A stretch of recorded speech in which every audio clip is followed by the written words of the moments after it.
premier pied dans les ondes, j'ai commencé avec l'idée d'une corde. C'est quand même comme ça qu'on a découvert le monde des ondes. Ça a occupé pas mal de gens pendant pas mal de temps. Je vous ai montré que les ondes ont des comportements particuliers par rapport aux objets particuliers.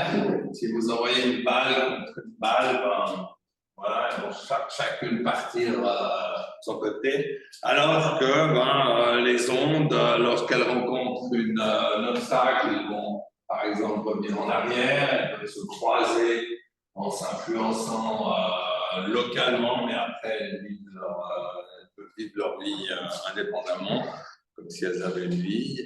Et puis, je vous ai montré dans l'applet, en vous invitant à aller jouer vous avec l'applet, à vous poser des questions, à regarder ce qui pouvait se passer.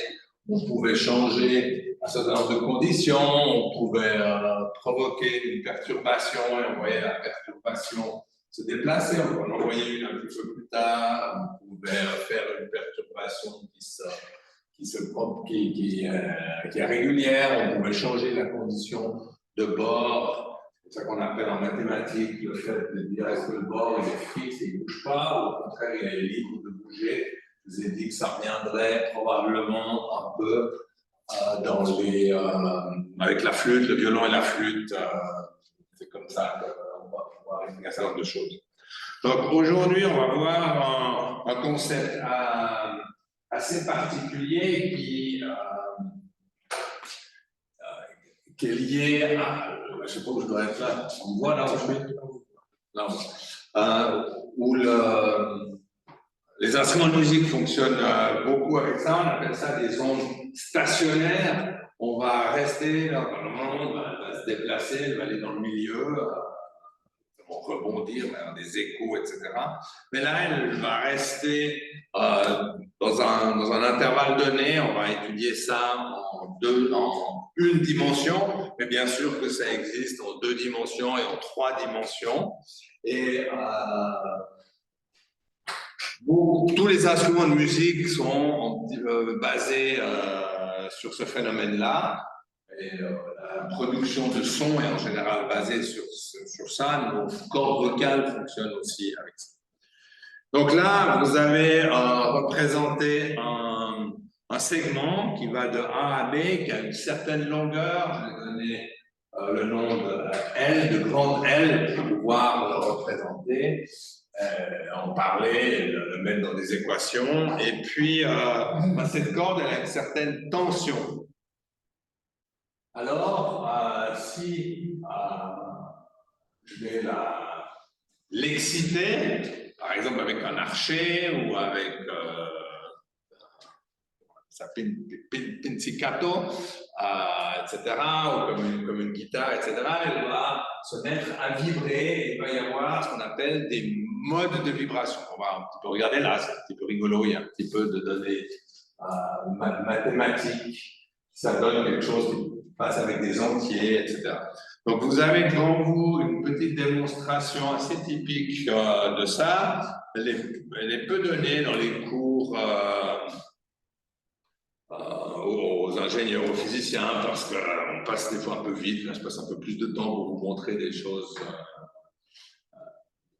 fondamentales. Donc là on a une corde, il y a une certaine tension qui est exercée, je peux faire coulisser ce petit piston pour changer la tension de la corde. Et puis là, j'ai un excentrique qui va provoquer une perturbation régulière de la corde. Alors, ce n'est pas exactement le même exemple qui est là. On n'explique pas comment on fait vibrer la corde. Là, je vous explique, c'est un excentrique qui va provoquer une petite déplacement d'un côté de la corde. De l'autre côté, on a une poulie et c'est fixe. Et puis, quand je fais fonctionner le moteur, je vois que j'ai l'équivalent d'une onde stationnaire avec un ventre. Donc, si on cherche à savoir la forme sinusoïdale qu'on a, on a une demi-période parce qu'une période, on a une fois un ventre vers le haut et puis une fois un ventre vers le bas. Donc, ce qui veut dire que la longueur d'onde qu'on a là, c'est 2 fois la longueur de la corde. C'est pour ça que vous trouvez quelque part des indications de slide. Lambda 0 égale à 2 fois la longueur de la corde. C'est pas possible là, c'est éventuellement possible dans une flûte. Vous verrez 2 ou 3 schémas d'une flûte, mais là, on ne peut pas aller plus loin. On ne peut pas faire des longueurs d'onde plus que le double de la longueur. Après, on peut faire des choses plus petites, mais on peut pas faire, on peut faire des longueurs d'onde plus grandes. Donc, des fréquences, l'inverse des fréquences. Quand on cherche à relier ça avec la fréquence, alors, on sait que c'est la fréquence, c'est l'inverse de la longueur d'onde avec un facteur, parfois un facteur de Fize, dont on parle.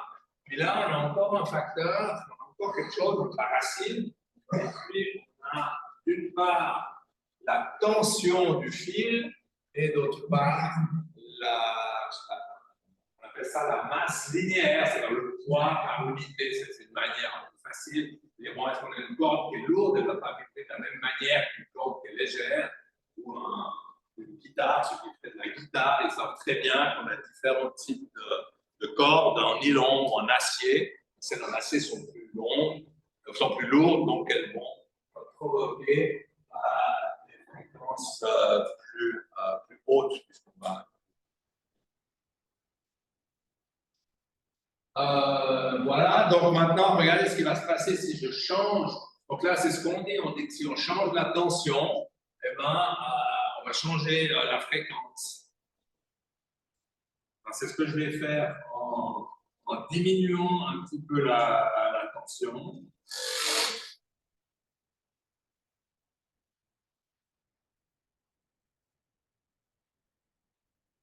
Voilà. Donc maintenant, j'ai divisé par 2 la longueur d'onde, donc j'ai augmenté ma fréquence aussi par 2.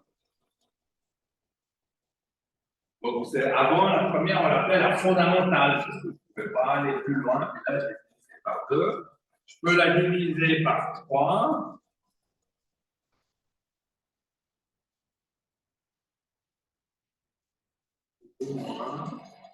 Alors, dans ce système moins contraint, je peux avoir des choses éventuellement entre les 2 niveaux de fréquence, mais dans un système où j'ai A et B qui est fixe, donc moi je peux avoir que ces ondes stationnaires. Je peux avoir l'onde fondamentale, la moitié, le tiers, le quart, le cinquième, le sixième, et c'est pour ça qu'on a les notes Do, Ré, Mi, Fa, Sol, La, parce que l'être humain a compris ça assez rapidement, et en faisant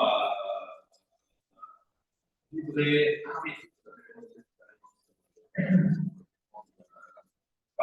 Je peux faire vibrer quelque chose. Là, on a ces modes qui se réalisent. Je crois que j'arrive à 4, mais assez difficilement.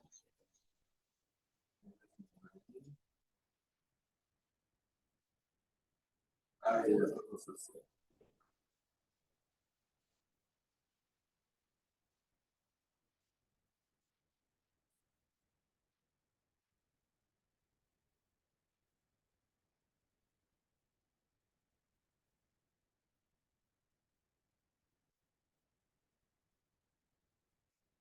voilà, c'est pas 4, c'est quelque chose. Je n'arrive pas à la stabiliser. Ah, je vais essayer à la main.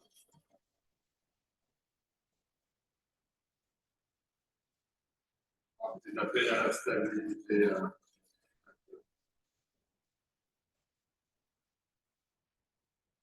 Voilà. Donc, il faut vous voir que on a tout fait.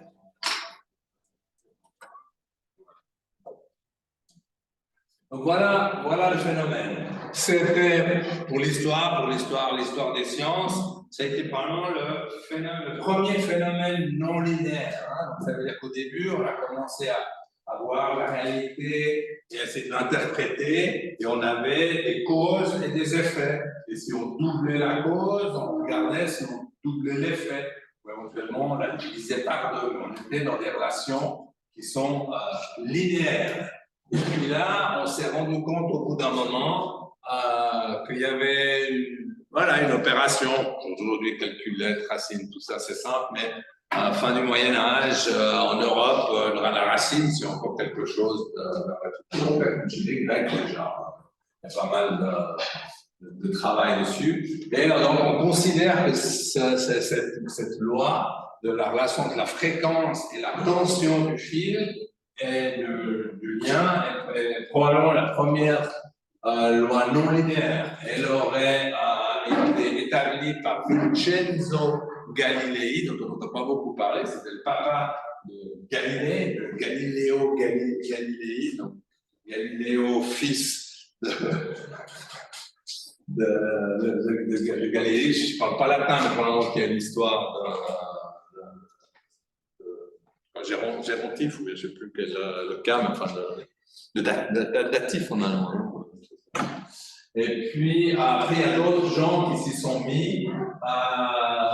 Marin Mersenne, Galilée et Joseph Sauveur qui ont stabilisé cette.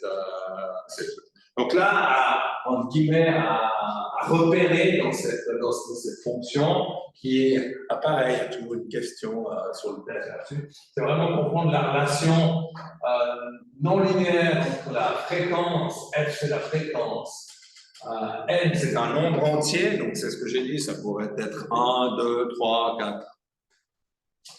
Et puis donc on voit que ça a été inversé, mais ça va diviser la longueur, ça va multiplier l'inverse de la longueur.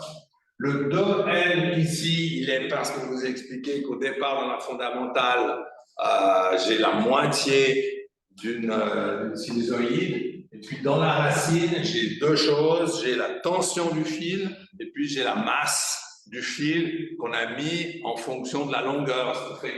Autrement, on avait ici on avait la masse, alors il faudrait corriger quelque chose. Donc on a mis la masse linéique par unité de longueur, puis la formule CP. Donc la fréquence dépend de la longueur, dépend de la tension et dépend de la masse. Ça c'est voilà, la chose à se souvenir. Et puis, il y a une relation inverse, mais linéaire entre la fréquence et la longueur. Puis, il y a une relation de racine entre avec la tension, la masse et la fréquence. Alors, ce nombre N peut augmenter. Et ça a fasciné l'humanité, ça a fasciné Pythagore. Pythagore a monté aussi toute une gamme de musique et toute une philosophie. Je ne connais pas, je ne sais pas si vous connaissez un peu ce qu'il a fait. Il tire de conclusions éthiques, de formules mathématiques. Mais bon, elle a fait ça encore très très longtemps. Et même des fois, j'ai l'impression que ça continue, cette fascination de l'esprit humain pour la géométrie, pour les formes. Donc, quand on a commencé à réfléchir au mouvement des planètes, alors d'abord, on a pensé que c'était les anges qui les déplaçaient comme ils en avaient envie, en fonction de l'horaire donné par Dieu. Et puis après, on a commencé à imaginer que c'était un mécanisme. Et puis, par exemple, quelqu'un d'aussi loué pour ses avancées dans la science, tel que Copernic, lui, il a pensé que c'était des cercles, parce que ce qui est parfait, les formes qui sont parfaites, c'est des cercles. Et notre cher Kepler, qui a décapsulé quand même des connaissances astronomiques assez incroyables, en introduisant aussi la trigonométrie. Bon, on était déjà bien avancé, mais il a beaucoup utilisé la trigonométrie. C'est lui qui a compris que c'était des ellipses, c'est une avancée incroyable. Il est devenu célèbre d'abord. On l'a écouté quand il a parlé des ellipses, parce qu'il était déjà célèbre, parce qu'il avait écrit un livre où il présentait l'univers à partir des formes pythagoriciennes. Donc ça veut dire les choses étaient distribuées en cercles, en carrés, sous les formes pythagoriciennes. Et c'est un livre qui a eu un succès incroyable, un best-seller de l'époque. Et c'est ça, c'est cette fascination pour la forme. Et je pense qu'on l'a toujours, finalement, même en physique, on a complexifié les formes sur lesquelles on se blague, on fait référence, mais il y a peut-être quelque chose qui a quand même changé avec la statistique, et ça c'est quand même la fin du XVIIIe siècle, Laplace, et puis après Pearson, Galton, Fischer.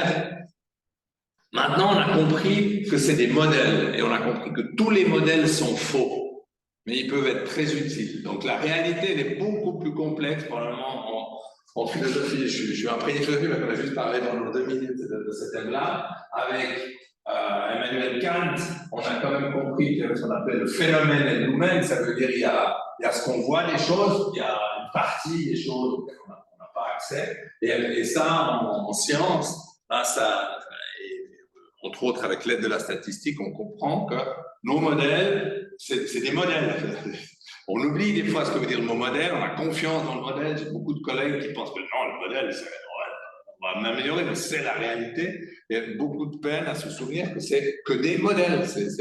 C'est des comparaisons avec quelque chose qu'on domine bien et on voit que la réalité ressemble à ça. Il n'y a aucune roue qui est exactement un cercle, mais ça marche très bien si on imagine que la roue est un cercle. Si vous imaginez que la roue est un carré, ça marche moins bien pour essayer d'expliquer comment les voitures.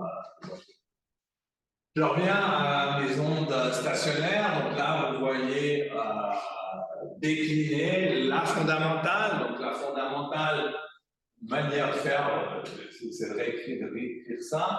Donc là, fondamentale, ça va être la longueur d'onde, ça va être 2 fois L, comme je l'ai expliqué. Donc, la fréquence, ça va être C sur 2 fois L. Le C, vous le trouvez dans la page précédente, ça représente ce qu'il y a sous la racine, c'est la vitesse du son, dans ce cas-là. Des fois, on parle de la vitesse de la lumière C, mais quand on fait des sons, les ondes sonores, on parle aussi de C, la vitesse du son dans le milieu dans lequel on est. Donc, on voit que la fréquence, elle vaut 2L sur C. Puis après, on a la suivante, on appelle des harmoniques, puisqu'elles ont cette manière, une demi, un tiers, un quart, un cinquième. Alors, je ne sais pas qu'est-ce qui a créé le nom, mais voilà, on appelle ça une série harmonique. Mais entre autres, probablement parce que ça correspondait dans l'analyse chez Pythagore des sons, etc., des harmoniques. On aime bien cette relation entre les harmoniques. Et puis, quand vous entendez un Do, s'il y a des harmoniques, ben, ça rend plus chaleureux, ça rend plus harmonique. Donc, c'est aussi probablement lié à ça. Donc, la première harmonique, ben, elle, sa longueur d'onde, ben, ça va être elle, parce qu'elle fait elle a 2 ventres et un nœud. Quand ça passe par le milieu, on appelle ça un nœud. Et c'est clair que ce point-là qui est au milieu, lui, il va pas bouger. Il va rester. Vous voyez, vous pouviez voir quand je faisais les choses là, le point était au milieu, alors qu'il n'y avait rien qui l'obligeait à rester. Enfin, il y a bien quelque chose qui l'obligeait, c'est les lois de la physique, mais il n'y avait pas tenu maintenant à ce point à rester fixe. Donc là, il y a un nœud et 2 ventres. Et puis après, on peut aller un peu plus loin. Si notre n vaut 3, on a lambda 2 tiers de L et la fréquence va être 3 fois la fréquence de base. On a donc la 2e harmonique, puis la 4e, la 5e. Donc voilà comment s'explique, se décline les ondes stationnaires. Et, je reviendrai après avec le violon et avec la flûte pour que vous allez voir que ça va bien parler. Donc maintenant, voilà, je vous ai présenté la phénoménologie. Alors comment est-ce que mathématiquement on va réussir à représenter ça? Eh bien, on a besoin un petit peu de comprendre un certain nombre de choses. Je vais rester relativement très léger, je vais vous montrer une forme générale, et après, à un moment, je vous montrerai une équation d'onde, mais voilà, c'est juste une petite coloration, une petite dégustation, mais je ne vais pas m'enfoncer dans les équations d'onde, explication mathématique. Donc, la corde, elle est déformée d'une certaine quantité à un moment et à une position. Donc, T, ça va être le temps, on utilise souvent ça en physique, et puis X, ça va être la position où elle est déformée. Donc, ça veut dire que la déformation, on peut la représenter avec une fonction. Je ne vous dis pas la forme qu'elle a, on aime bien les sinusoïdes, je vous expliquerai un peu plus tard pourquoi ça marche très bien avec les sinusoïdes. Enfin, on l'a déjà vu un peu avec le pendule, pourquoi pour les mouvements réguliers, les sinusoïdes, c'est intéressant. Mais donc là, on dit simplement, ben voilà, la déformation, elle peut être représentée par une fonction qui a deux variables, le temps et l'espace, parce qu'on a dit qu'une onde, c'est un phénomène de perturbation qui se déplace dans l'espace. Donc j'ai besoin de ces deux variables. Puis comme je suis à une dimension sur une corde, j'ai une seule dimension pour l'espace et une seule dimension pour le temps, ça marche très bien. Si j'étais sur un tambour pour analyser une surface de tambour, moi, je devrais avoir deux variables de position. Si j'étais dans l'espace à trois dimensions, mais j'aurais besoin de trois variables. Ça marche très bien. La déformation se déplace sur la corde à une vitesse, on aime bien mettre cette lettre C, et puis le nom c'est là, C pour célérité, qui est un synonyme de vitesse. Donc, ce qu'on sait, c'est qu'en fait, la déformation de la corde, à un moment donné, elle va se retrouver à un autre moment, à un autre endroit. Ça, c'est vraiment comme ça que ça fonctionne. Donc, ça veut dire que la déformation de la corde au temps, T1 est à la position X1, elle va se retrouver à un moment T2, après un laps de temps, donc j'ai écrit T1 plus T2, un peu plus loin, donc à une position X2, que je représente comme la première position, plus ce qu'elle s'est déplacée. Puis là, on va glisser un petit peu sur les mathématiques et les dérivés. Donc, on a des deltas. Pour le moment, c'est des grands deltas. Donc, ça veut dire que c'est des quantités qui ne sont pas infinitésimales, mais on peut imaginer qu'on veut regarder ce qui se passe juste un petit moment après. Et donc, si on fait le rapport entre le déplacement que j'ai fait dans ma position et au moment où j'observe le déplacement dans le temps, le laps de temps qu'il a fallu pour que je me sois déplacé d'un petit bout, on peut faire le rapport de delta x sur delta t, donc ça veut dire le déplacement dans l'espace divisé par le laps de temps qu'il a fallu pour observer ce déplacement, et ça donne une vitesse. Donc, diviser une position par un champ, ça nous donne une vitesse, et c'est une vitesse qu'on appelle la célérité de l'onde. Donc, si je vais aller jusqu'à Genève, qui est à 60 km/h, à 60 km, pardon, et puis que je mets 1 heure pour y aller, ben, ça veut dire que j'ai une vitesse moyenne de 60 km/h.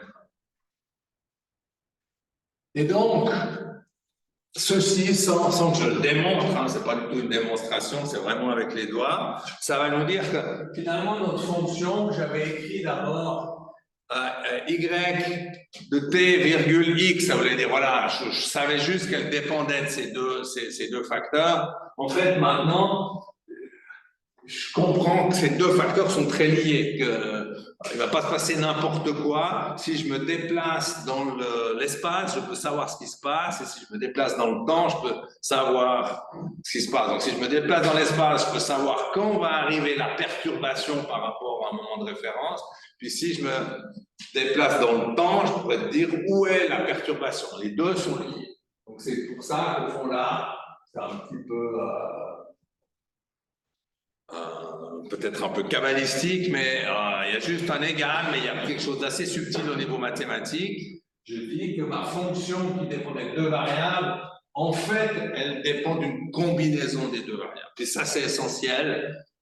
C'est pas grave, si vous ne vous souvenez pas, c'est pas là qu'est mon cours, mais c'est là qu'il s'est passé quelque chose. C'est pas un coup de baguette magique, mais il s'est passé quelque chose. Ça veut dire que, au lieu d'avoir une fonction de deux paramètres, j'ai une fonction d'un seul paramètre qui est composé lui-même de deux paramètres, qui est t moins x sur c. Des fois, on peut trouver des expressions où on dit, je définis U qui est égal à T moins X sur C, et alors je peux dire que ma fonction Y, et plus je vais expliquer après, c'est ma fonction de U. Puis finalement, j'ai plus qu'un seul degré de liberté. Si on aime bien en mathématiques, ça va permettre de simplifier. Puis quand j'ai besoin de séparer le temps ou la position, ben, je peux revenir à la définition de U. Ouais, il y a un plus avec. Ah oui, j'ai dit que Alors, vous avez vu, quand on a regardé les ondes, c'est que l'onde, elle peut se déplacer dans un sens ou dans l'autre. Donc, ça veut dire que alors, une des manières, ça aurait été de dire que C pourrait être positif ou négatif, mais on va garder C comme une constante, et puis donc on va changer le signe, le plus ou le moins, donc U est égal à T moins X sur C, ça marche aussi, ça va aussi être une solution du problème, parce qu'elle va fonctionner dans les deux sens. C'est quelque chose qui a un petit peu perturbé les êtres humains. Je vous ai dit au début, on pensait que c'était des particules, au début on a même pensé que c'était des choses qui partaient de l'œil, puisque j'entendais, on imaginait que c'était pas de l'oreille, je ne vais pas parler des sons, c'était l'oreille qui aurait été choquée avec la vision, on a regardé ça longtemps, on pensait que c'était en fait les yeux, c'était les yeux qui regardaient. C'était les yeux qui envoyaient des particules qui permettaient de voir. Bon, on comprenait bien qu'on avait besoin de lumière, quoi, mais on ne se rendait pas ce qui se passait dans l'œil, puisque quand on a l'obscurité, les couleurs ressortent moins. Voilà, il y avait des choses comme ça. Et tous ces phénomènes, en général, fonctionnent dans un sens et dans l'autre. On arrive à les analyser juste comme ça se passe. Ça veut dire que les sons partent d'une source, puis vont venir jusqu'à un récepteur qui est notre oreille. Notre oreille est un récepteur. Mais il y a des tas de choses qu'on pourrait expliquer, qu'on pourrait calculer à l'envers, et ça marche aussi. Et donc, ce Y+, il représente ça. Alors, ce qui est un petit peu bizarre, c'est quand c'est plus, on utilise le moins, puis quand c'est moins, on utilise le plus entre les deux. Mais c'est parce que les deux doivent se compenser. Donc, si je veux me déplacer positivement chez les X, quand je me déplace positivement, ben, ce sera un petit peu plus tard. Donc, si je veux avoir la fonction correcte, donc j'ai une onde, comment est-ce qu'on les appelle déjà, progressive ou régressive. Donc, si elle progresse dans le temps, j'ai besoin du signe moins. Donc, ça veut dire qu'on pourrait définir ça aussi plus ou moins. Puis on pourrait avoir aussi le U plus et le U moins. Je viens d'inventer ça, je ne sais pas s'il y a d'autres gens qui le notent comme ça. Vous comprenez aussi que dans les notations, voilà, chacun est un peu libre d'adapter les notations. L'enjeu, c'est qu'on communique. L'enjeu, c'est qu'on se comprenne, etc. Puis après, il y a des manières de noter qui sont un peu standards, et puis si vous ne les faites pas, vous passez pour quelqu'un qui ne sait pas comment on fait, mais en fait, ça peut être tout aussi. Il y a un professeur, M. Stuckelberg, un professeur famosissime, très célèbre de Lausanne et Genève, il était à l'Université de Lausanne, il était à l'Université de Genève, professeur de physique dans les années 50, qui était, c'est quelqu'un qui était vraiment au top de la physique. Il a plein d'idées, il y a des trucs qu'il a commencé à développer, ou même qu'il avait développé entièrement, sont devenus des prix Nobel défendus par d'autres personnes. On est dans la quantique, etc. Mais il utilise des lettres totalement différentes de tout le monde, et c'est assez un peu étonnant, mais c'est très dur à lire ces textes à cause de ça. Parce qu'on est habitué à V, c'est la vitesse. Bon, je ne sais pas si ça, c'est une chose qu'il fait à l'envers, mais il y a plein de choses. La température, il ne l'appellera pas T, il l'appellera, je ne sais pas, D ou V. Et puis, quand vous lisez ces textes, on a des petits réflexes pour revoir T, c'est le temps, X, c'est la position, etc. Et lui, il avait une autre manière, etc.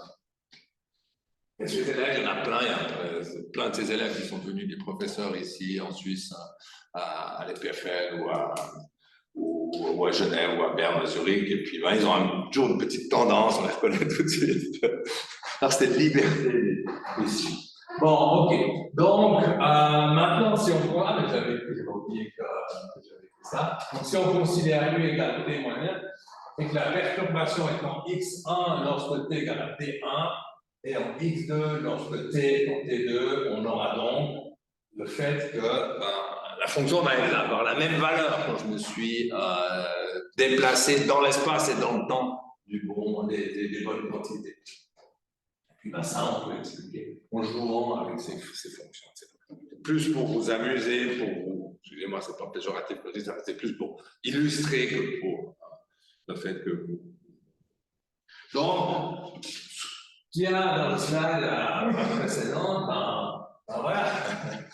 C'est ça, quoi. Donc là, c'est un dessin un peu bizarre parce qu'il est à moitié à 2 dimensions et à moitié à 3 dimensions. Donc la perturbation, elle est à 3 dimensions. Et vous êtes dans l'espace géométrique, l'espace euclidien géométrique qui représente le x sur une longueur. Et puis, vous avez le temps. Et donc, vous avez une perturbation qui s'est propagée. Donc la perturbation, elle n'est pas dans l'axe du temps, elle est dans un 3e axe qui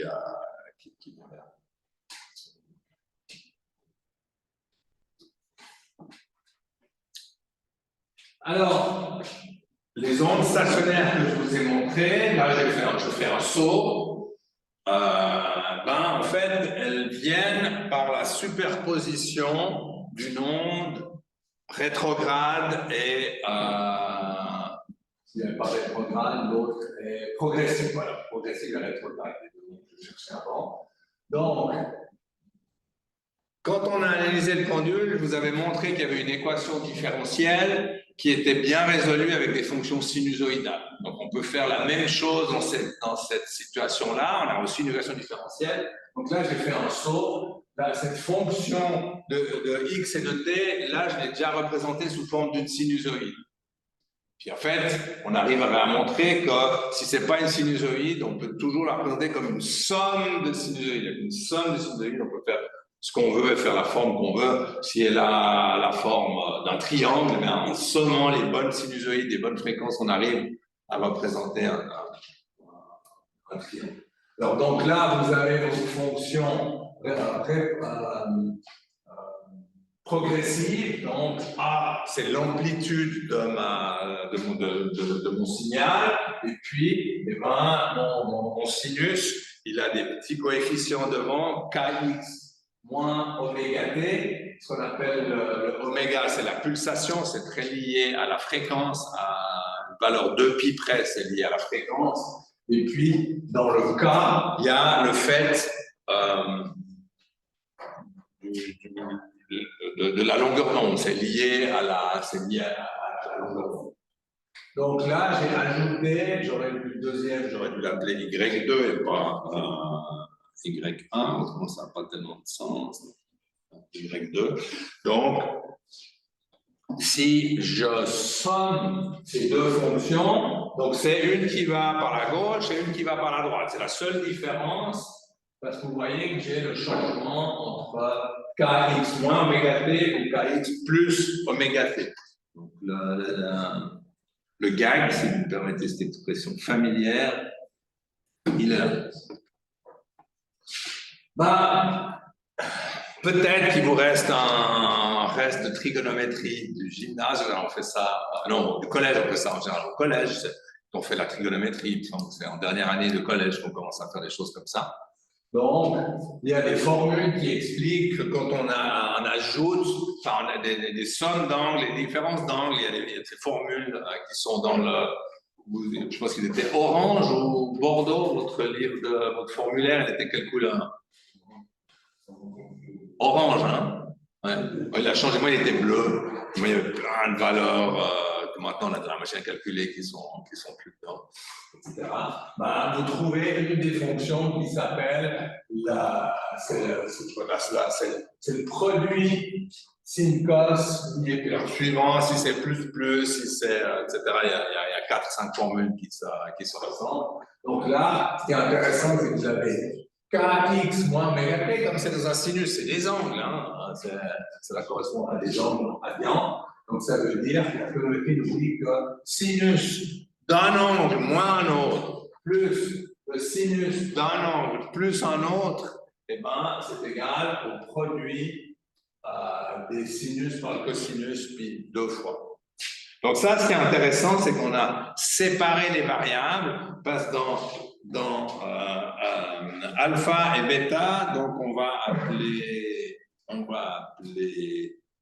par exemple, si je ne me trompe pas ça, on va appeler alpha, puis ça, on va appeler bêta. Donc ça veut dire qu'on va réussir à faire un produit de quelque chose qui dépend de l'espace et de quelque chose qui dépend du temps, qui vont être séparés.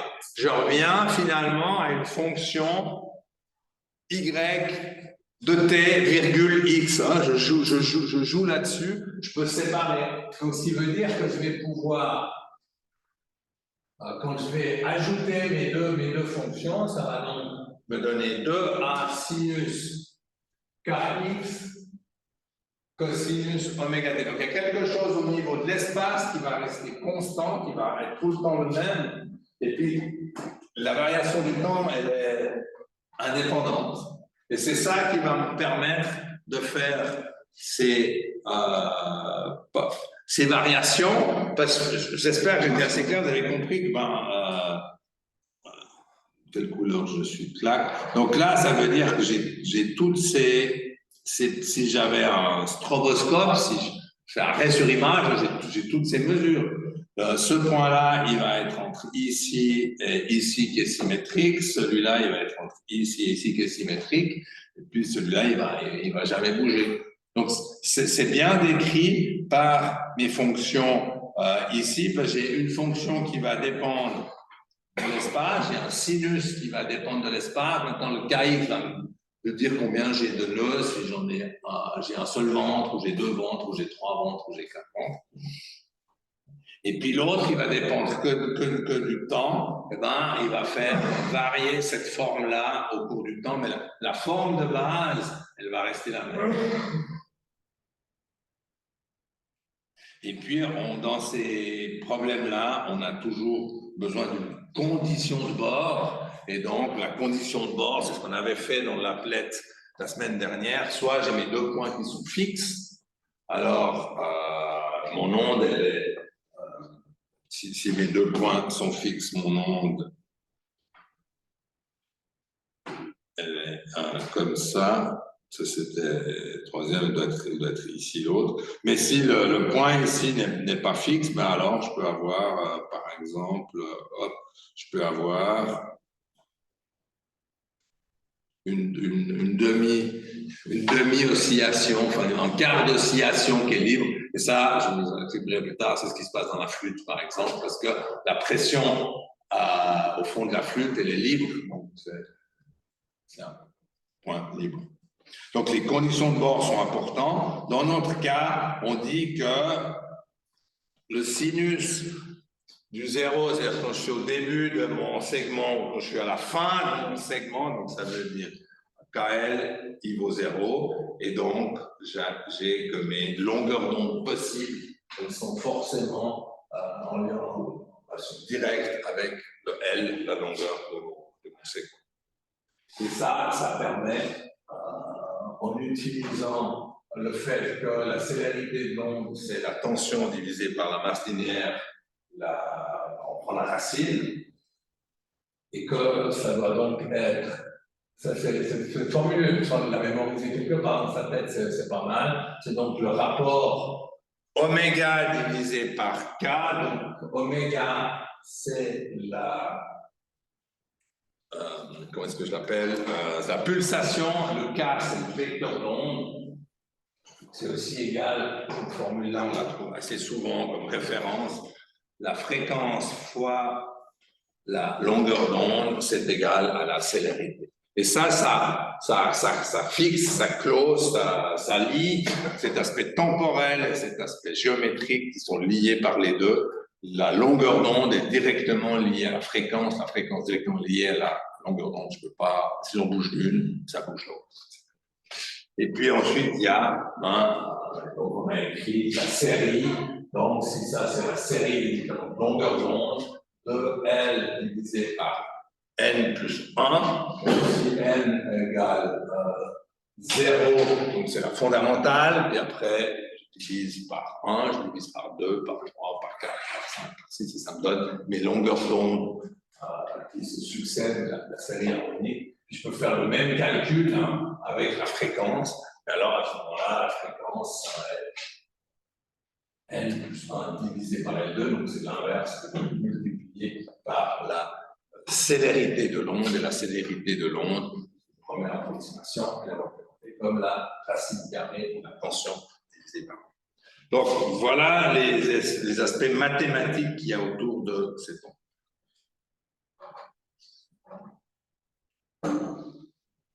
Juste avant la pause, encore une autre avancée dans les calculs. Il y avait certains aspects de ce que je vous ai montré qu'on a compris assez tôt, mais les mathématiques n'étaient pas forcément souvent assez développées. Et puis, un certain monsieur, je crois que c'était d'Alembert, non pas d'Alembert, c'était avant d'Alembert, c'était déjà au XVIIe siècle, on a réussi enfin à faire le calcul. Mais on a eu besoin quand même du calcul infinitésimal que Newton avait inventé pour finaliser ce calcul. Donc ça représente. Avant, on avait regardé en grand, on avait regardé sur segment, on avait regardé ce qui était possible. Puis là, on regarde en petit, microscopiquement, qu'est-ce qui peut se passer dans une corde. Donc là, vous avez un bout de corde. En noir, ça représente un petit bout de corde. On a intensifié les déplacements pour qu'on puisse dessiner les choses correctement. Dans la réalité, c'est beaucoup plus petit le déplacement par rapport à dans guillemets, cette déformation en Y, elle est beaucoup plus petite par rapport à l'autre. Là, elles sont amplifiées pour que les dessins ressemblent à quelque chose de facile. Donc, vous avez ce segment, il est tenu par le reste de la corde. Le mécanisme de l'onde, il est là. Une onde, c'est une propagation d'une déformation dans l'espace. Et cette propagation, elle vient du fait que j'ai la tension du fil, plus ou moins forte. Donc je vais avoir, ici, c'est ce que j'ai expliqué en rouge, la tension d'un côté, et puis je vais avoir la tension de l'autre. Et on va considérer que le bout, il ne va pas à gauche ou à droite, il reste fixe. Puis, le bout, il a une longueur qui m'intéresse, dx. Là, on commence à travailler avec des quantités infinitésimales, selon ce que Newton nous a appris à faire. Ça ressemble presque à une messe, hein, selon le. On a un angle ici, qu'on va appeler alpha, et puis cet angle, il va dépendre de la position et du temps. Ça va dépendre d'où je suis dans ma déformation. Et donc, à l'autre bout, j'ai aussi un angle alpha, mais lui, il est un petit peu plus loin dans sa fonction. Donc, il va dépendre de x plus delta x, parce que je me suis déplacé. Mais là, je suis en train d'analyser ce qui se passe à un moment donné. C'est une photo à un moment donné. Donc, le temps est le même. Là, il n'est pas en train de bouger. Je suis juste en train de regarder ce qui se passe à un moment donné. Et puis, j'ai la tension. Donc, ma tension, elle est représentée ici par une fonction tau, tension, c'est la même que dans la racine, etc. Et puis, quand je suis ici, elle dépend de x et de t. Donc, ici, elle est dans un sens, j'ai mis un signe moins parce qu'elle est dans un sens. Et puis, de l'autre côté, elle est un signe plus parce qu'elle est dans l'autre sens. Puis c'est x en fonction x plus dx de la t. Au même moment, mais c'est un petit peu plus loin dans ma corde. Et puis, verticalement, vous avez le déplacement. Donc, vous avez ici la valeur, elle est de y en x et t, alors que la valeur ici en haut, c'est de y égale à x plus delta, etc. Puis le but, c'est quoi? C'est de trouver cette relation Y. C'est ça qu'on veut faire. Donc, quand on fait ce genre de calcul, en tout cas en première approximation, quand on fait au niveau premier cycle universitaire, on applique des petits trucs de mathématiques, de géométrie et de trigonométrie. Entre autres, on applique ce que j'ai déjà présenté pour le cas du pendule. Quand les angles sont petits, on peut dire que le sinus de l'angle, c'est la même chose que l'angle, en radian. Hein. C'est clair que quand on écrit ça, on est en train de parler des angles en radian. Mais la tangente aussi, le signe égal qui après devrait disparaître, je sais pas ce qu'il fait là, mais il n'a aucun aucun sens. Donc, quand je mets ce signe des deux vagues, là, ça veut dire que c'est presque la même chose. C'est pas exactement la même chose, mais c'est suffisamment proche, etc. Et puis, le cosinus de l'angle, comme je vous ai dit, en fait, contrairement au dessin, ces perturbations, elles sont très très petites par rapport aux longueurs. L'angle, il est quasiment zéro. Et comme l'angle est quasiment zéro, ben c'est ce qui permet de dire que le sinus est presque l'angle, ça permet aussi de dire que le cosinus, il est quasiment égal à 1. Ce n'est que le cosinus, il varie de 1 à moins 1, et puis quand on commence l'angle, il vaut 1 au début. Et puis, là, on va utiliser Newton, on va dire que l'accélération, elle est seulement verticale. Donc, on va dire que notre petit bout de segment, il ne peut pas bouger gauche-droite, il peut bouger que haut. C'est pas exactement vrai. Donc, après, il y a des gens qui font des calculs plus sophistiqués, arrivent à des petites subtilités, mais pour comprendre ce qui se passe, c'est nettement suffisant. Donc là, on dit, je ne sais pas si vous savez, vous souvenez comment on lit ça. Donc, on dit que l'accélération, je l'ai mis en même temps, j'ai un petit abus pour écrire les choses correctement. J'aurais dû écrire ça. Hop, c'est que j'en revienne à quelque chose de. Pour écrire bien, j'aurais dû écrire ça comme ça. Les vecteurs. Donc, mon vecteur d'accélération, il est égal à la colonne dans la direction Y. C'est pour ça que j'ai mis un Y avec un chapeau. C'est pour dire qu'il est que dans la direction. Ça n'a pas une valeur. Le E, c'est juste le vecteur de base. Il est juste pour 1 et puis il est dirigé vers le haut. Et puis, j'ai mon accélération. Et puis, mon accélération, c'est la deuxième dérivée de la position. Ça, on le sait aussi par Newton. F égale ma, c'est vraiment lié à ça, c'est la deuxième dérivée. Puis si on fait ça, je parle vous, etc. Alors on peut commencer à faire les calculs. Donc là on a écrit Newton. On dit que la masse, donc la masse c'est mu, c'était la masse linéaire multipliée par le petit longueur de mon segment, c'est égal, donc ça c'est M A, puis là, j'ai aussi je suis désolé, ici j'ai mis un U chapeau, l'autre j'avais mis un E chapeau, mais c'est exactement la même chose. Donc, A et Y, donc F, c'est MA, c'est égal à la somme des forces. Ça, c'est Newton, je ne sais pas si ça vous reste quelque chose. La troisième loi de Newton. Ce qui fait se déplacer les choses, c'est les forces qu'on applique sur elles. La force, elle provoque l'accélération. Puis les forces qui s'appliquent, c'est la tension à gauche et la tension à droite. La tension à droite, la tension à gauche. Puis j'ai mis les bons signes. Pourquoi? Parce qu'une la représente dans un sens, une la représente dans l'autre sens. Puis si on exprime les différentes choses, en projetant tout ça sur l'axe horizontal, j'ai normalement un cos alpha et j'ai prétendu qu'il valait 1, puis il vaut 1 d'un côté, puis il vaut 1 aussi de l'autre, parce que la différence de hauteur est tellement minime. Donc à la fin, j'arrive à dire que la tension, elle est constante le long du fil. Et donc, ça veut dire que la variation de la tension le long du fil, elle vaut 0. Et puis donc, ça veut dire que la tension le long du fil. Et puis, ensuite, je peux introduire ça dans les équations. Donc là, je dis toujours, donc ça c'est toujours la masse. Ça c'est A, c'est égal. Après, j'ai représenté aussi le déplacement avec les angles.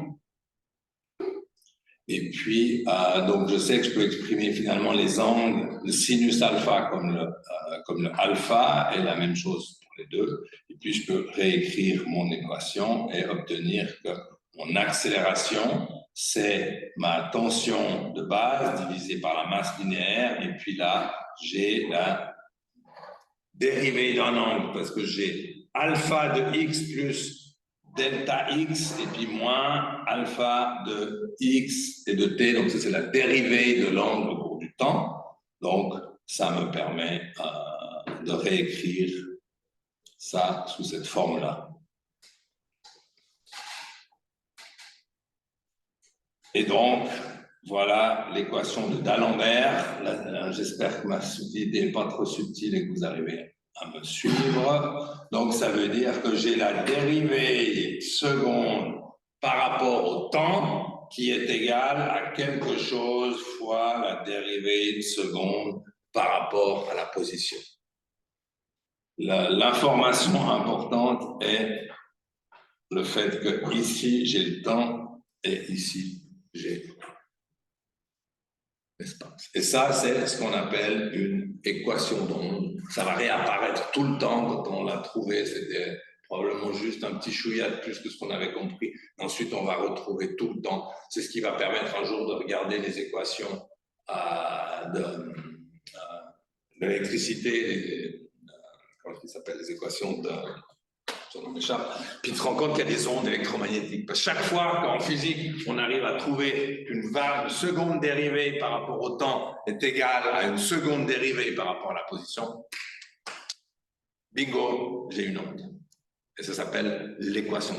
Donc, je vais arrêter là pour vous laisser en pause, mais ces 3 slides, peut-être un petit peu compliqués, ont pour but de vous montrer comment on a découvert, et vous voyez que j'ai fait les calculs pas astronomiques, quoi. C'est des calculs relativement simples. On s'est basé sur Newton, F égale ma, alors que Newton n'a pas du tout pensé que quand il écrivait F égale ma, ça permettrait d'expliquer la musique et les cordes de guitare et tout ça.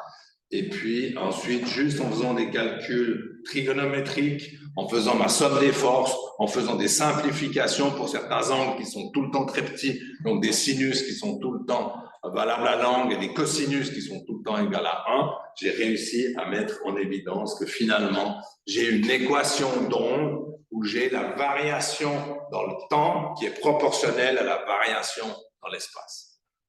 Enfin, l'accélération. C'est ça qu'on appelle une équation d'onde. Voilà, je vous laisse un moment pour respirer. Je vous laisse un bon quart d'heure, c'est Edith, désolé. Donc, voilà une petite application de ce qu'on a vu un peu théoriquement. Donc, on peut regarder comment fonctionne un violon. Donc, un violon, on a une corde qui va être fixée à une partie du manche, là au début du manche, et puis qui va être bloquée sur le chevalet. Bon, elle est fixée par comment il s'appelle, vous voyez pas tellement le cordier, ça s'appelle, je sais pas. On va dire un peu mieux, vous voyez le cordier, donc là elle est fixée, mais elle est bloquée ici. Donc ce qui veut dire que ici je ne vais pas pouvoir mon Y, hein, ma perturbation elle va valoir 0. Et puis ici aussi elle va valoir 0. Puis mon onde elle va osciller entre ces deux. Et puis non, pourquoi ils ont fait l'autre? Ouais. Après le chevalet, pourquoi ils ont... Mais parce qu'entre autres, là, lui, il va suivre des forces, puis il va exciter la table d'harmonie. Le chevalet, il a d'une part, il bloque, donc il crée l'onde. Enfin, il permet que l'onde stationnaire, je ne sais pas comment il fixe l'onde stationnaire, je ne sais pas comment dire. Il va permettre que l'onde stationnaire, elle va être entre ces deux, ou aussi où vous avez appuyé avec votre doigt, hein, c'est vrai qu'il ne faut pas oublier ça. Et puis, il a une chose, il va exciter, il va transmettre sa vibration à la caisse de résonance. Donc, on a ici une caisse de résonance. Vous prenez une corde, vous la tendez, ting, vous entendez un petit quelque chose, mais ça n'a pas du tout de puissance. Entre autres parce que, pour que vous entendiez, c'est de l'air qui doit se déplacer. Votre corde, elle déplace 3 fois rien d'air. Donc en fait, la table d'harmonie s'appelle la table d'harmonie, elle fonctionne comme un piston. Puis elle va créer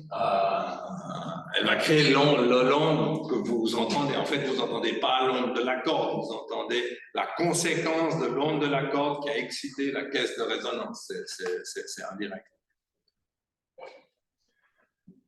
etc.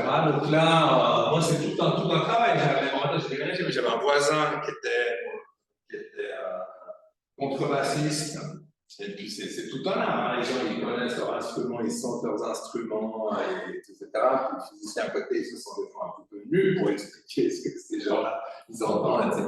J'avais un autre voisin un peu plus loin qui est luthier. Donc, quand il choisit les bois, il répare, il écoute un violon, il dit je crois que les champs électriques là, et puis ça, je ne sais pas du tout comment ces gens-là font, mais c'est.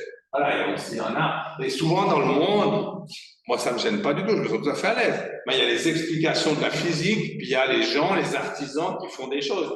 C'est jamais absolument en contradiction. Des fois, c'est en contradiction dans les discours, parce qu'on dit tous des choses.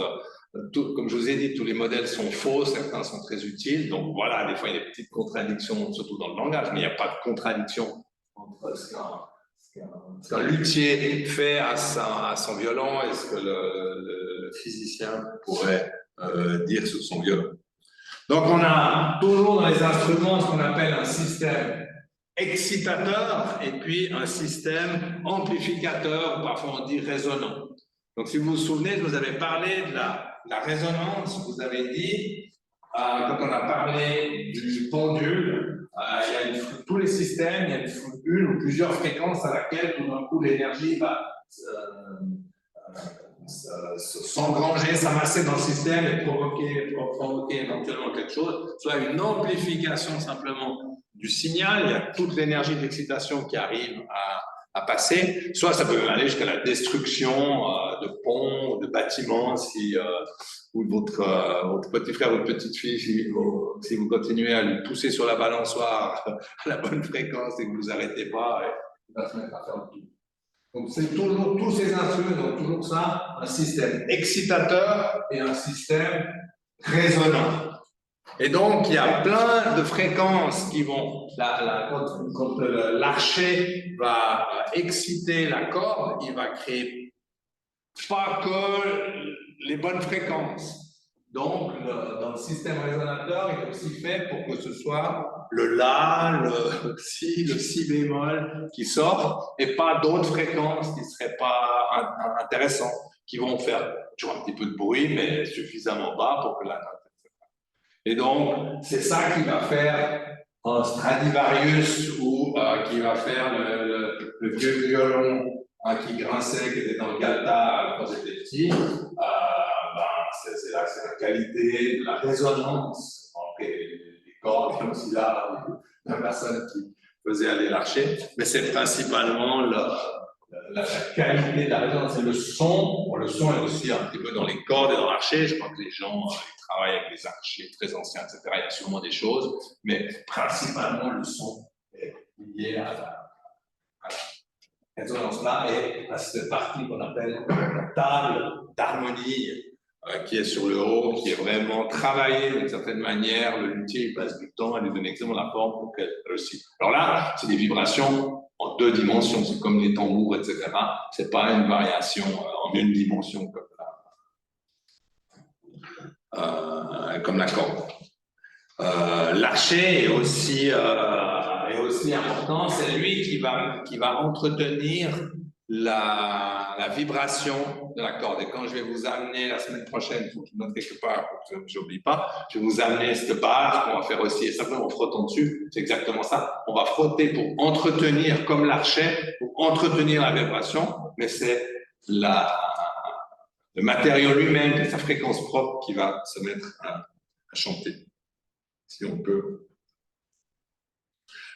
Il y a aussi donc les cordes ont une certaine importance, parce que c'est elles qui vont déterminer les fondamentales, et puis après, on va raccourcir aussi pour que ce soit les harmoniques. Et puis donc, il y a dans un violon, il y a 4 cordes. En général, elles peuvent être soit en boyau, soit en métal. Maintenant, je pense qu'il y a aussi du nylon. Je vois quelqu'un connaît un violoniste dans sa famille. Donc, en tout cas, La guitare, hein, il y a des cordes en nylon, des cordes en acier, ça c'est typique pour nous. Hein? Ouais, je crois que c'est, etc. Donc, mouvement d'une corde ultra rapide, elle est toujours sur le site web. Oui, probablement il y a une vidéo à aller voir. Je crois, non, moi je ne l'ai pas là, je n'ai pas sensible, mais allez la regarder sur le site Moodle. C'est intéressant de voir, vous voyez vraiment ce qu'on ne peut pas voir dans une vision normale. Le chevalet a aussi de l'importance, et puis les ouïes qui sont donc ces espaces-là, ne sont pas toujours juste de forme. J'ai lu 2 ou 3 trucs, j'ai rien au niveau de la physique à vous proposer. On peut imaginer quand même qu'elles doivent être un peu longues pour que certaines longueurs d'onde puissent sortir. En fait, si on avait une caisse qui était fermée, ce serait peut-être un peu différent. Mais j'ai vu qu'il y a des mandolines qui sont particulières, elles sont plus aiguës, mais qui ont des, comment ça s'appelle cet instrument d'Afrique du Nord, qui ont c'est une mouche arabia, hein, l'ouverture est un cercle, un peu comme dans la guitare, mais qui est travaillé, qui n'est pas juste un cercle, etc. Ouais. J'ai lu 2 ou 3 trucs, mais honnêtement, j'ai rien à vous dire de sérieux sur les formes. Si ce n'est que si vous prenez une mandarine, vous pouvez la découper la peau pour que ça ressemble aux ouïes. Mais voilà, des gens qui ont analysé ça, mais honnêtement, moi, je n'ai pas grand-chose à vous dire là-dessus. Je vous laisserai, j'ai mis ça comme note, vous pouvez essayer d'aller lire ça. Alors voilà ce qui peut se passer dans une flûte. C'est un petit peu différent. Donc on peut avoir, là on a chaque fois présenté 2. Donc là on passe à un niveau, donc on avait juste la corde. Puis là maintenant on a modélisé un système qui est un peu plus compliqué, c'est la pression à l'intérieur d'un tube. Donc le principe c'est ça. Et puis ce qui est intéressant c'est de regarder les différentes ondes stationnaires qui sont possibles. Alors là, on présente chaque fois, quand on est sur les instruments avant, 2 fonctions. D'une part, la pression, vous voyez quand c'est écrit P, et puis de l'autre, le V, c'est pour la vitesse. Donc la vitesse des molécules. Et ce qui va changer parfois, c'est on parle de tube ouvert ou de tube fermé. Donc ça, c'est un tube plus ou moins fermé. Je le ferme vraiment. Ah ben ça marche un peu, mais ouais, je pense que le fait qu'il est un petit peu ouvert là, ça ne marche pas très bien. Et on n'a pas exactement les mêmes ondes stationnaires.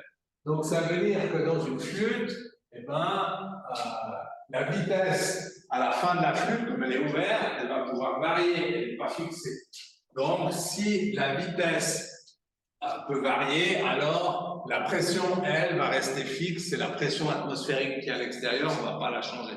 Donc vous voyez dans le dessin bleu de la fondamentale, vous avez la pression qui représente cette onde stationnaire avec 2 points fixes aux extrêmes, là où vous avez le biseau, hein, là où l'air est séparé en 2 lames, c'est là qu'il y a quelque chose qui se passe, c'est là qu'il y a des ondes qui sont créées, et puis c'est la résonance, la longueur du tube qui va faire le son. Si j'avais une autre longueur, ça aurait un autre son, mais en fond, quand on souffle dans la flûte, l'air est séparé en 2 par le biseau, c'est ça qui crée des ondes. Mais ensuite, c'est excitateur, c'est la partie excitateur, et la partie résonante, c'est le tube qui va permettre de sélectionner les ondes qui nous intéressent suivant comment vous allez placer vos doigts. Ça fait des ondes plus ou moins longues et plus ou moins courtes. Donc dans ce cas-là, on a mis, regardez les points rouges, ça représente tous les doigts qu'on a mis. Donc on a fermé la flûte, et donc notre onde fondamentale, c'est la longueur de la flûte. C'est pour ça que vous avez, par exemple, dans les flûtes de pan, je ne sais pas si vous aimez la musique d'Amérique latine, les Boliviens ont des flûtes de pan énormes, ça fait ces sons de base vraiment impressionnants qui prennent quasiment jusqu'au ventre. Et puis il y a des petites flûtes de pan, je ne sais pas, 5, 10 cm, ça fait des sons plus aigus. La même chose avec les tuyaux d'orgue. Je ne sais pas si les tuyaux d'orgue, il y en a certains qui sont fermés, certains qui sont ouverts, mais ok. Donc ensuite, on peut imaginer qu'il y a différentes harmoniques qui sont possibles. Donc là, les trois slots de dessin, donc chaque fois pression, vitesse, et puis il y a 3 slots de dessin. Donc c'est la première harmonique, la fondamentale, la première harmonique, la deuxième harmonique, et il y en a probablement plus. Je vous pose une question, Ben, je connais la musique. Moi, je suppose que la fondamentale, c'est sur un Do. Oui. La première harmonique, c'est quoi? Bah, ce sera on va prendre un La, 740, bah, ça va être donc c'est la fréquence, donc ça va être la fréquence plus haute, donc ça va être 1000 j'ai dit quoi, 740, donc ça va être 1400 et quelques. Il me semble qu'il y a un slide où je parle de ça. Du moins, je l'avais fait parfois. Non, j'ai peut-être pas gardé. Mais j'ai un slide qui parle de ça. J'avais à l'époque un slide qui parle de ça et qui parlait de la gamme. Donc ça va donner une note plus aiguë. Mais ce qu'il y a, c'est pour ça que c'est harmonique, c'est pas mal, on aime bien. Donc, soit vous avez un son pur, un La 740. Après, il y a des discussions entre les musiciens 746, 745, il y a des subtilités pour les musiciens. Et après, ça donne une harmonique qui est une fréquence qui est un multiple, qui est 2 fois la fréquence, 3 fois la fréquence, 4 fois la fréquence. Donc, ça va donner une note qui est plus haute. Et d'autres années, j'ai parlé un petit peu de la gamme. La gamme, elle peut être la caractéristique, elle peut être soit hyper régulière ou corrigée ou pas corrigée. Ça peut être hyper régulier, des petites dissonances parce que l'aspect mathématique, l'aspect de l'oreille, l'aspect mathématique, il y a parfois une petite nuance. Que j'expliquais, je crois, à l'époque, mais je vois que j'ai renoncé à un truc. J'ai répondu à votre question? Puis là, donc vous voyez les harmoniques, et donc pour que le son soit chaleureux, pour que le timbre, ben c'est la puissance de ces différentes harmoniques. Je vais revenir aussi plus tard, qui va faire le côté sympa, qui va faire si j'ai une flûte en poirier ou si j'ai une flûte en bambou, qui va faire la différence de son. C'est la force de ces différentes harmoniques. C'est ça qui donne la chaleur du son ou la fermeté du son, c'est les différentes harmoniques. Mais voilà, donc maintenant vous déplacez vos doigts, vous gardez plus qu'une main, vous avez tous les autres orifices qui sont libérés, donc ça veut dire que la résonance elle est sur une longueur de segment qui est plus court. Donc c'est ce que vous voyez, et puis vous avez votre fondamentale qui est donc plus courte, puis j'ai toujours la même structure entre la pression et la vitesse, ça n'a rien changé, mais ça se passe sur une longueur qui est plus courte. Et puis là, vous avez de nouveau vos fondamentales, première harmonique, deuxième harmonique, et puis je pourrais continuer. En fait, ça continue jusqu'à la fin, mais après, on ne les entend pas forcément. Et puis maintenant, si j'ai un tube semi-ouvert, comme mon bouchon, alors, vous voyez là, ça va toujours aller jusqu'au fond, donc ce serait mes doigts. Si j'avais mis des doigts, ça fonctionnerait un petit peu différent. Mais sans doigts, vous voyez, là j'ai un quart de fréquence. Ça fait, j'ai besoin d'avoir 2 ventres pour avoir mon onde entière, mon lambda, ma longueur d'onde. Là, la fondamentale, ça va être lié au quart de la longueur. Parce que ma pression au fond du tube, elle va changer. Quand je vais souffler dessus, ben, suivant que je souffle ou pas, ben, la pression va changer. C'est pas à l'air libre. Par contre, la pression à l'entrée, quand je souffle, elle est toujours la même. C'est la pression extérieure. Par contre, la vitesse, c'est l'inverse. À la fin de mon tube, ben, les molécules ne peuvent pas aller plus loin. Donc, à la fin, la vitesse est nulle.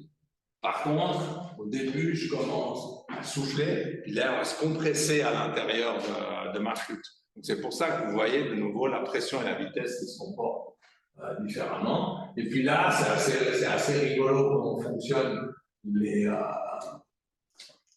harmoniques. C'est pour ça qui donne ce son un petit peu particulier quand vous soufflez dans un tube qui est qu'on appelle semi-ouvert. Parce que là, vous avez trois quarts. Vous avez un trois quarts de longueur. Vous avez ici qu'est-ce que ça donne? Ça va donner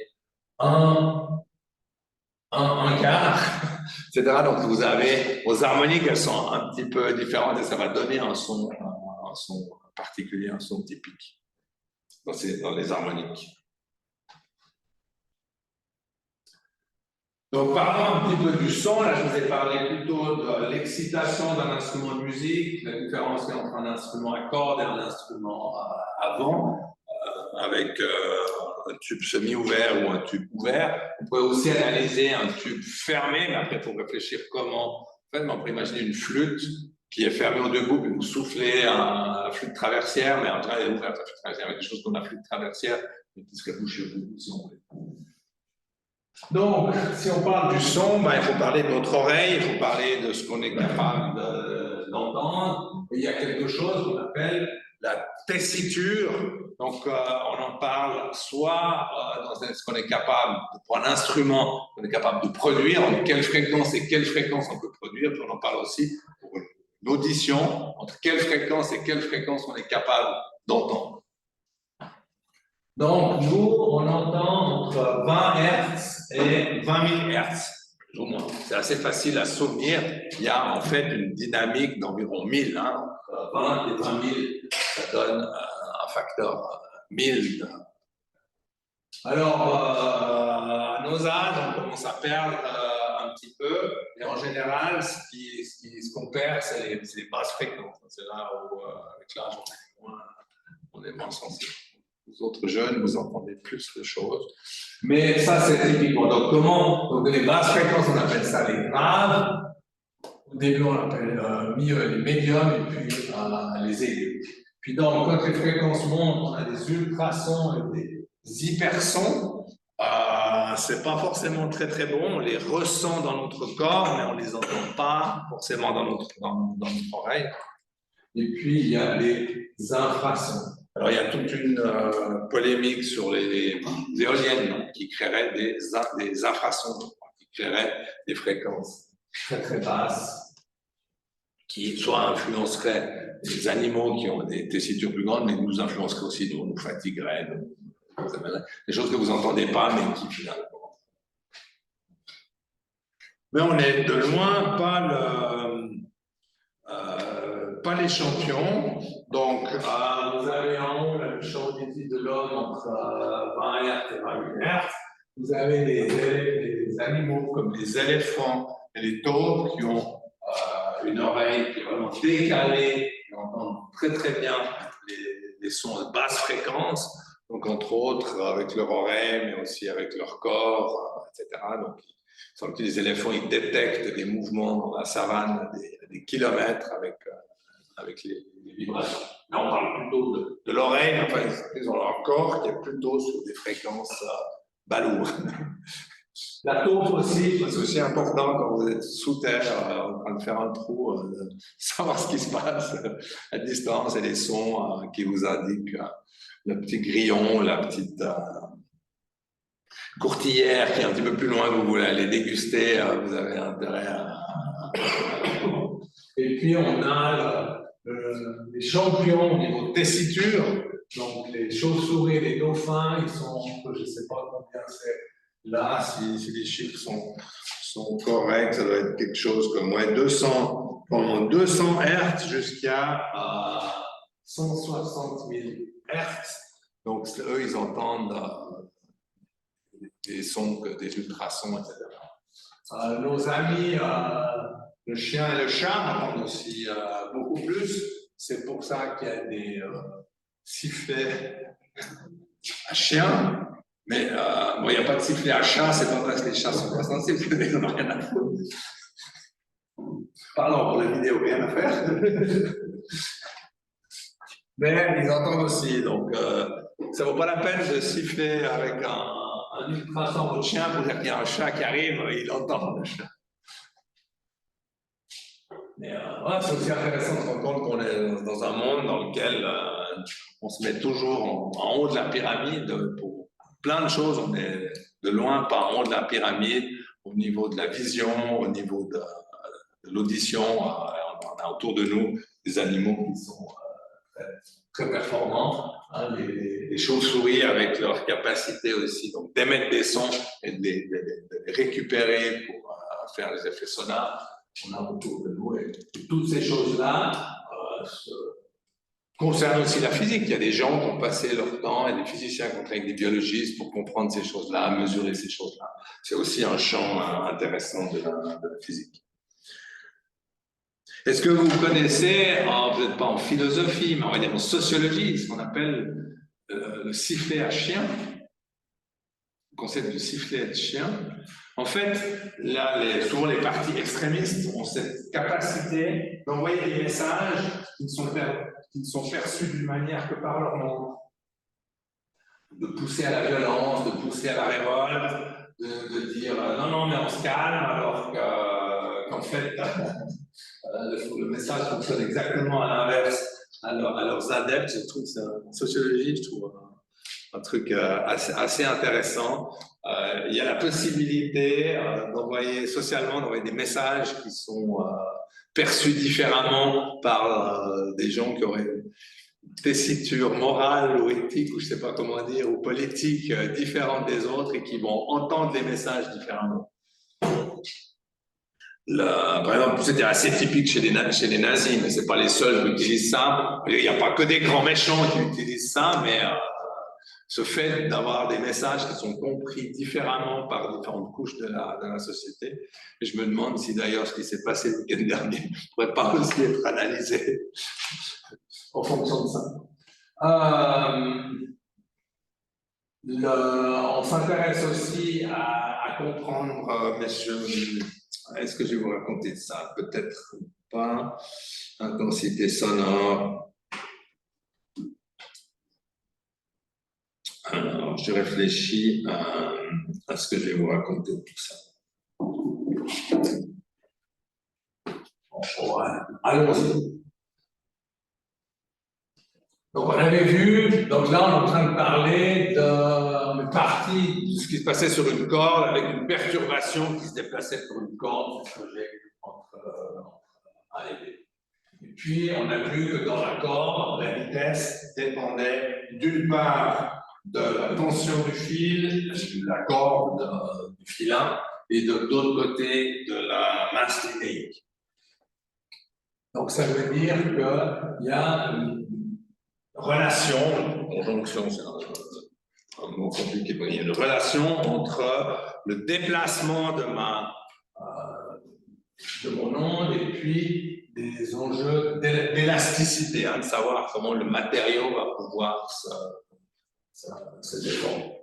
Et puis, ça veut dire qu'une onde, c'était dans la définition du départ, ce qu'était une onde, c'était transfert de quantité de mouvement et d'énergie sans transfert de masse. Donc, quand on a l'énergie cinétique, ça veut dire il y a une manière depuis c'était pas Newton qui avait fait ça. Newton, ça n'avait pas capté le mouvement, c'était plutôt l'allemand Leibniz. Donc, on a l'énergie qui est liée à quelque chose qui se déplace, un peu d'air qui se déplace, ou une masse qui se déplace là, verticale, si on parle de la corde, c'est toujours une demi fois la masse fois la vitesse au carré. L'énergie est proportionnelle au carré de la vitesse. C'est pour ça que, je ne sais pas si vous avez vu ça, mais à Sion, le week-end passé, il a soufflé énormément, et c'est pas du tout linéaire, c'est-à-dire que la vitesse double, la force du vent, elle est multipliée par 4. Donc ça veut dire, je descends les escaliers, je me tenais, pourtant bon, la vitesse était de 60 km/h environ dans les points, mais c'était des choses assez importantes.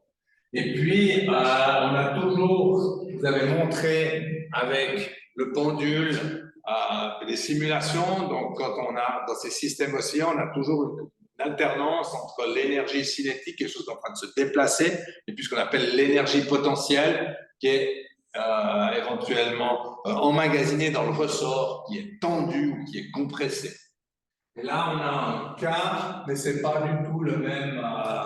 Les physiciens ont l'habitude de voir ça à l'énergie de pi-k. Le déplacement, ça c'est la loi de Hooke, la loi du ressort, mais ça n'a rien à voir, ce n'est pas du tout le cas qu'on a vu dans les ondes, là, quand j'avais mis KX moins oméga t, c'est pas du tout le même. Ça, on va écrire avec ça. Là. Ça c'est lié à l'élasticité.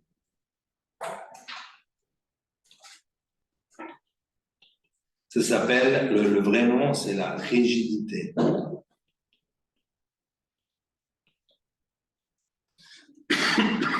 Donc l'énergie mécanique, elle est soit sous forme dynamique, l'énergie cinétique, soit sous forme potentielle.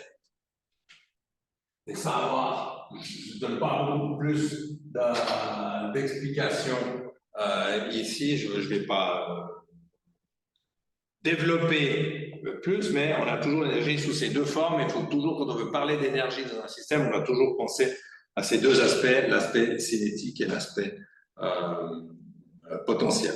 Donc potentiel parce qu'il peut se passer quelque chose, ça peut provoquer. Si j'ai un ressort qui est compressé, ben, il va pouvoir se décompresser, donc c'est potentiel. Si j'ai une balle qui est en altitude, elle va pouvoir éventuellement descendre. Un ascenseur qui est au 4e étage, il va pouvoir descendre, même sans moteur. C'est mieux qu'il y ait un moteur pour freiner, mais même sans moteur, il va descendre au rez-de-chaussée. Donc c'est une énergie qui est potentielle.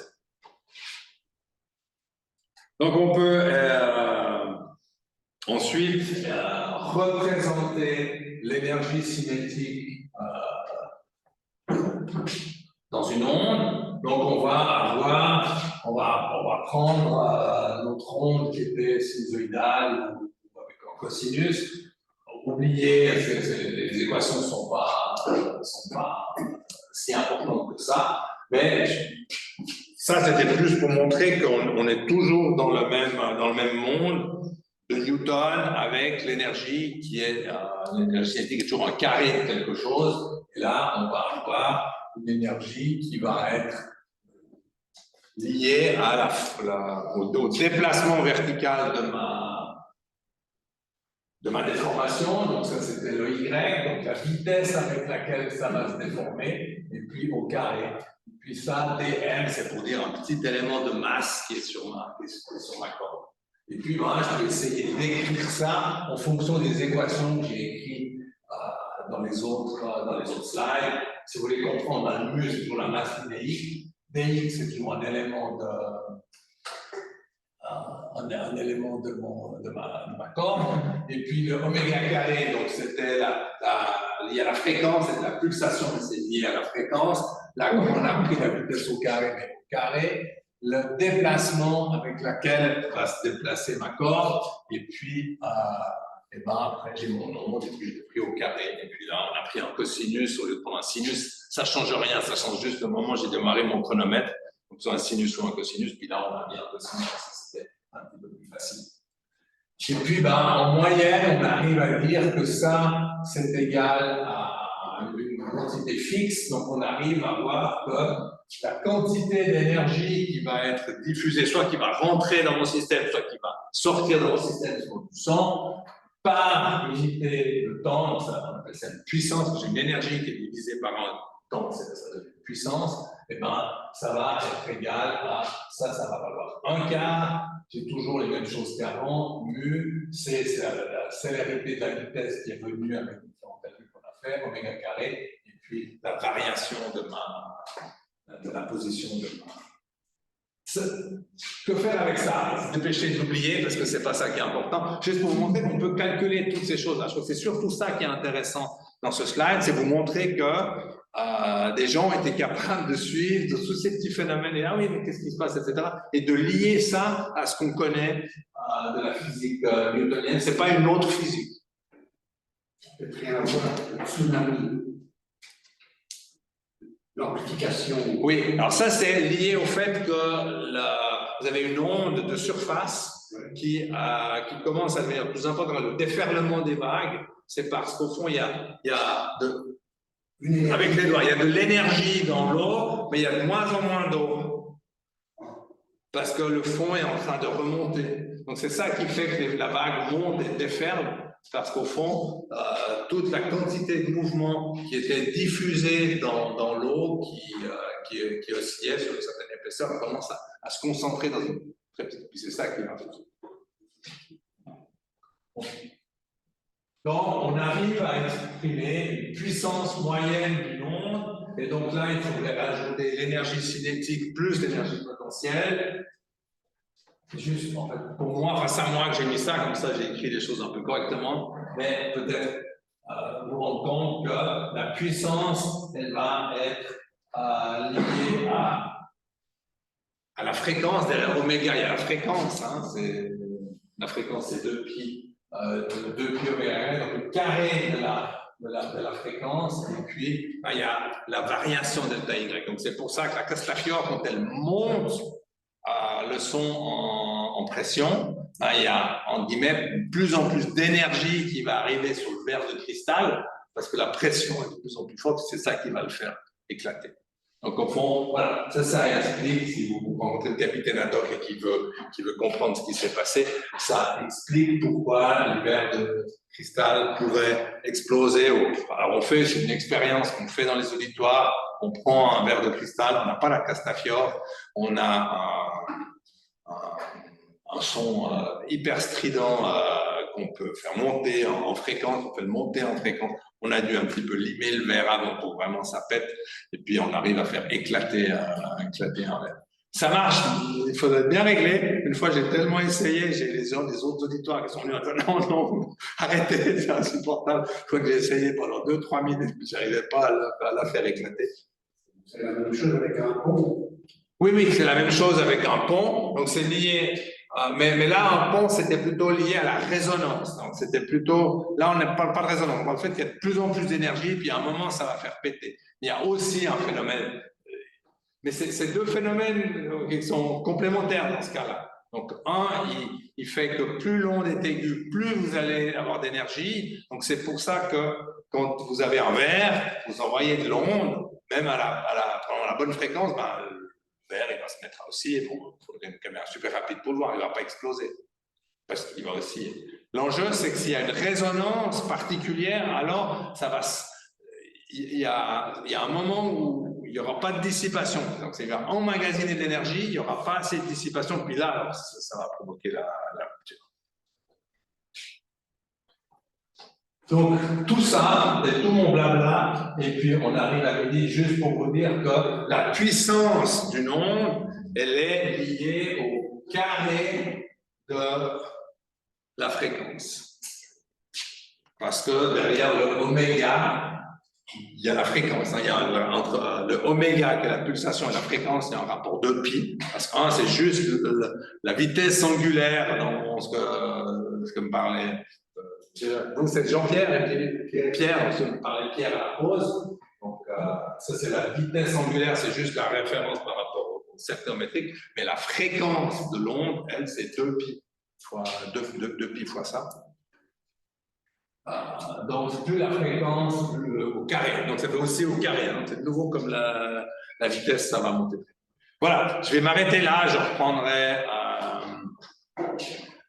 reprendrai ça la prochaine fois. Je vous remercie de votre attention. On va mettre la vidéo. Je ne vais pas la regarder, j'ai trop peur. Je verrai avec quoi je vous casse les oreilles ou pas. Et puis, on se retrouve mardi prochain. Je vous amènerai, on va rentrer plus dans le son, l'audition. Merci pour votre attention. Bon appétit. Bon après-midi des masters. Choisissez bien votre avenir.